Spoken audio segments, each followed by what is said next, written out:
నరేంద్ర మోడీ ఓ ప్రపంచనం, ఒక సునామీ, వీరుడు సూర్యుడు.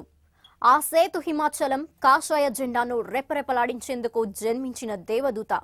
2014 సార్వత్రిక ఎన్నికల సమయంలో వినిపించిన మాటలివి. తక్కట్టే ఆ ఎన్నికల్లో మోదీ దుమ్మురేపారు. కమలం పార్టీకి ఒంటి చేత్తో అఖండ విజయం సాధించిపెట్టి ఢిల్లీ సింహాసనం అధిష్ఠించారు. కొన్ని చేదు ఫలితాలు మినహాయిస్తే ఆ తర్వాత నుంచి దేశవ్యాప్తంగా బీజేపీ అల్లుకుపోయింది. ఆ అమోఘ విజయాలకు మోదీ కరిష్మా, అమిత్ షా వ్యూహాలే కారణమన్న ప్రచారం జోరుగా సాగింది. అలా అప్రతిహతంగా దూసుకుపోతున్న మోదీ షా ద్వయానికి తాజా పరిణామాలు తిరుగులేని షాక్ ఇస్తున్నాయి. బీజేపీకి కంచుకోటల్లాంటి 3 రాష్ట్రాల్లో ఎదురైన పరాభవం ఓవైపు, కూటమికి దూరమవుతున్న మిత్రపక్షాలు మరోవైపు మోదీ షాలకు కంటి మీద కునుకు లేకుండా చేస్తున్నాయి. దీనికి ఇప్పుడు స్వపక్షంలోని అసంతృప్తులు జోడయ్యాయి. ఈ నేపథ్యంలో వచ్చే ఎన్నికల్లో బీజేపీకి స్పష్టమైన మెజారిటీ రాకపోతే, మిత్రపక్షాల సాయం లేకుండా ప్రభుత్వం ఏర్పాటు చేసే పరిస్థితి లేకపోతే ఎన్డీఏ తరపున మోదీ ప్రధాని అభ్యర్థిత్వం ఖాయమేనా? అలా కాకపోతే బీజేపీ తరపున ప్రధాని రేసులో నిలవగలిగే నేతలెవరు? ఇవే ఇప్పుడు కాషాయ వర్గాల్లో జరుగుతున్న హాట్ డిస్కషన్.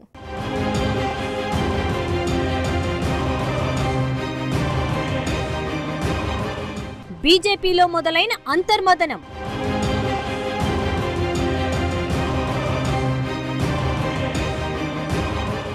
మోదీ షా ద్వయంపై పెరుగుతున్న అసమ్మతి స్వరం.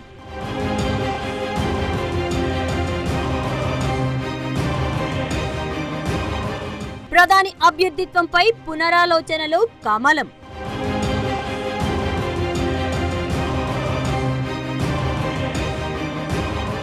నరేంద్ర మోదీ కేంద్రంలో అధికార పగ్గాలు చేపట్టి 4.5 ఏళ్లు పూర్తయింది. మరో 4-5 నెలల్లో సార్వత్రిక ఎన్నికలు జరగనున్నాయి. ఇలాంటి పరిస్థితుల్లో కంచుకోటల్లాంటి 3 రాష్ట్రాల్లో బీజేపీకి చేదు ఫలితాలు ఎదురయ్యాయి.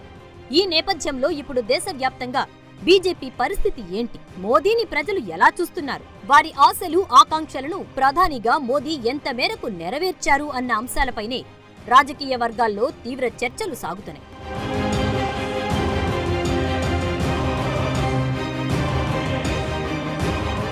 ప్రధానమంత్రి నరేంద్ర మోదీ ప్రభ మసకబారుతోందా? దేశవ్యాప్తంగా వివిధ వర్గాలు వ్యక్తం చేస్తున్న అభిప్రాయాలను బట్టి ఈ ప్రశ్నకు అవుననే సమాధానమొస్తోంది. కొన్నాళ్ల కిందటి వరకు ప్రధాని మోదీ కీర్తి ప్రతిష్టలు ఆకాశానికి ఎగబాకాయి. పెద్ద నోట్ల రద్దు, తదనంతరం జీఎస్టీ అమలు వంటి నిర్ణయాలు దేశ ఆర్థిక వ్యవస్థపై ప్రతికూల ప్రభావం చూపటంతో మోదీ పట్ల ప్రజల్లో వ్యతిరేకత మొదలైంది. 2014 ఎన్నికల సమయంలో గాని, ఆ తర్వాత గాని ఏ నలుగురు కలిసినా మోదీ పట్ల పొగడ్తల వర్షం కురిపించేవారు. ఇప్పుడు అవే స్వరాలు విమర్శలు చేస్తున్నాయి. ఈ నేపథ్యంలో 2019 ఎన్నికల్లో అసలు ఏం జరగబోతోంది? బీజేపీ గెలుస్తుందా? మోదీపై ఉన్న ప్రజా వ్యతిరేకతను అధిగమించి ఒకవేళ బీజేపీ అతిపెద్ద పార్టీగా ఆవిర్భవిస్తే ఏమవుతుంది? మోదీపై అసంతృప్తితో ఉన్న బీజేపీ ఎంపీలు, మిత్రపక్షాలు ఆయన నాయకత్వాన్ని అంగీకరిస్తారా? ప్రస్తుతం ఢిల్లీ బీజేపీ వర్గాల్లో చక్కర్లు కొడుతున్న ప్రశ్నలు.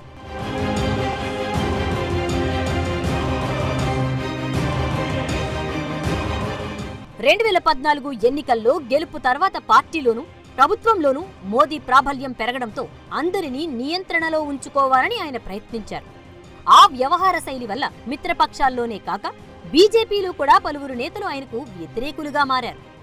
మరోవైపు మోదీ నిర్ణయాల వల్ల క్రమంగా ప్రజా వ్యతిరేకత పెరుగుతోంది. వీటన్నింటిపై బీజేపీతో పాటు సంఘ్ పరివార్లోనూ చర్చ జరుగుతోంది. బీజేపీకి సొంతంగా మెజారిటీ రాని పక్షంలో మోదీని మళ్లీ ప్రధానిగా చేసేందుకు చాలా మిత్రపక్షాలు అంగీకరించవని, ఆయనను మార్చితేనే మద్దతు ఇస్తామని షరతు విధిస్తాయి అనే అభిప్రాయం బలంగా వినిపిస్తోంది. మధ్యప్రదేశ్, రాజస్థాన్, ఛత్తీస్గఢ్ ఎన్నికల ఫలితాల నేపథ్యంలో భారతీయ జనతా పార్టీ, సంఘ్ పరివార్ వర్గాల్లో పార్టీ భవిష్యత్తు గురించి అంతర్మదనం మొదలైంది. పలువురు నేతలు ఈ ఫలితాలపై పార్టీ సీనియర్ నేతలు అద్వానీ, మురళీ మనోహర్ జోషిలతో అంతర్గతంగా సమీక్షిస్తున్నట్లు ప్రచారం జరుగుతోంది. ఎన్నికలు జరిగిన రాష్ట్రాల్లో నరేంద్ర మోదీ, అమిత్ షాల ప్రచారం వల్ల పెద్దగా ఒరిగిందేమీ లేదని, మధ్యప్రదేశ్, రాజస్థాన్లో పరాజయం పాలైనప్పటికీ స్థానిక నాయకత్వాలు బలంగా పనిచేసినందువల్ల గౌరవం దక్కించుకున్నామని బీజేపీ నేతలు భావిస్తున్నారు. ఫలితాల తర్వాత అద్వానీ వర్గం క్రియాశీలంగా మారినట్లు ప్రచారం జరుగుతోంది. ఫలితాలపై పార్లమెంటరీ పార్టీ వంటి వేదికలపై కూడా సమీక్షించకుండా మోదీ, అమిత్ షా అహంభావంతో వ్యవహరిస్తున్నారనే విమర్శలు రేగాయి. వచ్చే సార్వత్రిక ఎన్నికల్లో బీజేపీకి నేరుగా మెజారిటీ వచ్చే అవకాశం లేదని బీజేపీలో ఒక వర్గం బలంగా భావిస్తోంది.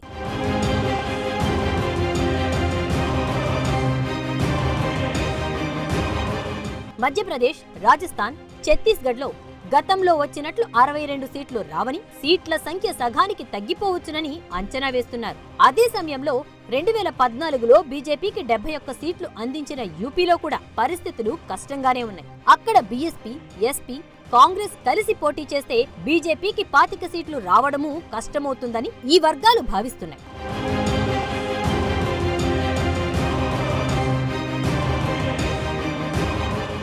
రెండు 2014లో బీహార్లో 22 సీట్లు గెలుచుకున్న బీజేపీ ఈసారి ఆర్జేడీ, కాంగ్రెస్, లెఫ్ట్ కూటమి వల్ల బలంగా దెబ్బతినే అవకాశాలు లేకపోలేదు. అలాగే గత ఎన్నికల్లో గుజరాత్లో 26కు 26 సీట్లు గెలుచుకున్న బీజేపీ ఈసారి సగానికి పడిపోయినా ఆశ్చర్యపోనక్కర్లేదని రాజకీయ వర్గాల అంచనా. ఇతర రాష్ట్రాల్లో చూస్తే తెలంగాణలో ఇటీవల వచ్చిన ఫలితాల ప్రకారం బీజేపీకి ఒక్క సీటు కూడా దక్కే అవకాశాలు లేవు. అస్సోం, గోవా, హర్యానా, హిమాచల్, జమ్మూ కాశ్మీర్, జార్ఖండ్, కర్ణాటక, పంజాబ్, ఢిల్లీ, ఉత్తరాఖండ్ రాష్ట్రాల్లో గత ఎన్నికల్లో కమలనాథులు అత్యధిక సీట్లు గెలుచుకున్నప్పటికీ ఈసారి పరిస్థితులు భిన్నంగా ఉండనున్నాయి. మొత్తం మీద బీజేపీకి వచ్చే ఎన్నికల్లో 180 నుంచి 200 సీట్లకు మించి రావని బీజేపీలోనే బలంగా ప్రచారం జరుగుతోంది.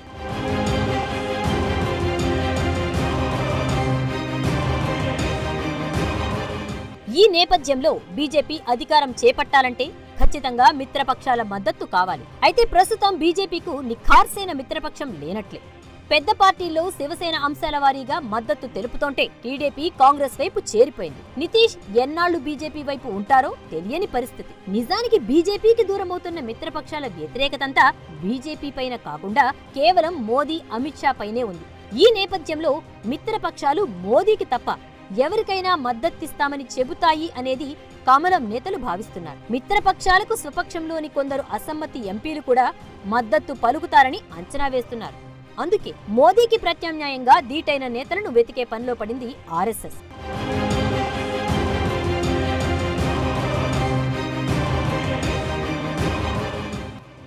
ఆర్ఎస్ఎస్ ముందు ఉన్న ప్రత్యామ్నాయాల్లో రాజ్నాథ్, సుష్మా స్వరాజ్, నితిన్ గడ్కరీ, మురళీ మనోహర్ జోషి ఉన్నారట. ప్రస్తుతం హోంమంత్రిగా ఉన్న రాజ్నాథ్ సింగ్ గతంలో బీజేపీ అధ్యక్షునిగా పనిచేశారు. ఆయనపై పెద్దగా విమర్శలు కూడా లేవు. మిత్రపక్షాలతోనూ ఆయనకు మంచి సంబంధాలే ఉన్నాయి.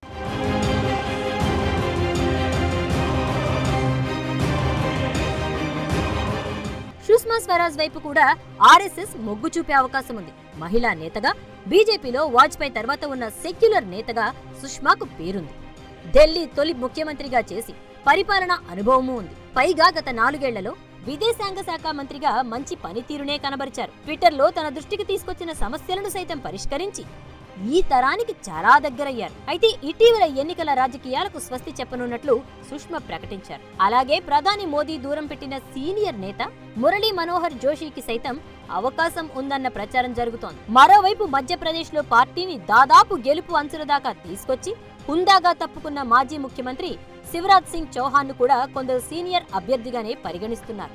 అయితే ఆర్ఎస్ఎస్ ఎక్కువగా మొగ్గు చూపుతున్న నేత మాత్రం నితిన్ గడ్కరీ అని జోరుగా ప్రచారం సాగుతోంది. నిజానికి గడ్కరీకి సుదీర్ఘకాలంగా ఆర్ఎస్ఎస్ అండ పుష్కలంగా ఉంది. ఆయన జాతీయ స్థాయిలో ఎదగడానికి, గతంలో బీజేపీ జాతీయ అధ్యక్షుడు కావడానికి సంఘ్ ఆశీస్సులే కారణమని చెబుతారు. ప్రస్తుతం ఉపరితల రవాణా, జాతీయ రహదారులు, జలవనరులు, గంగా ప్రక్షాళన వంటి కీలక శాఖలను ఆయన నిర్వహిస్తున్నారు.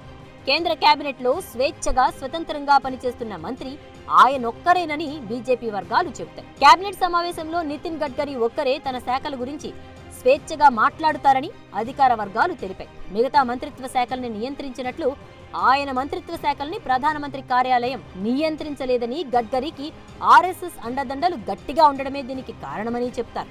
మొత్తంగా చూస్తే ప్రచారంలో ఉన్నంతగా మిత్రపక్షాలు, స్వపక్షంలోని ఎంపీలు మోదీని వ్యతిరేకించేంత ధైర్యం చేస్తాయా అని చాలా మందికి అనుమానాలున్నాయి. అయితే గదిలో బంధించి కొడితే పిల్లి కూడా ఎదురు తిరుగుతుంది. అలాగే ప్రత్యర్థి పార్టీలకు చెందిన వారితో పాటు సొంత పార్టీకి చెందిన వారిని కూడా చెప్పు చేతల్లో ఉంచుకోవాలనుకునేవారు పరిస్థితులు ప్రతికూలించినప్పుడు టార్గెట్ అవ్వకుండా ఉండలేరు. కాబట్టి ఎందుకైనా మంచిదని ఆర్ఎస్ఎస్ ప్రత్యామ్నాయ ఆలోచనలు చేస్తోందని విశ్లేషకులు భావిస్తున్నారు.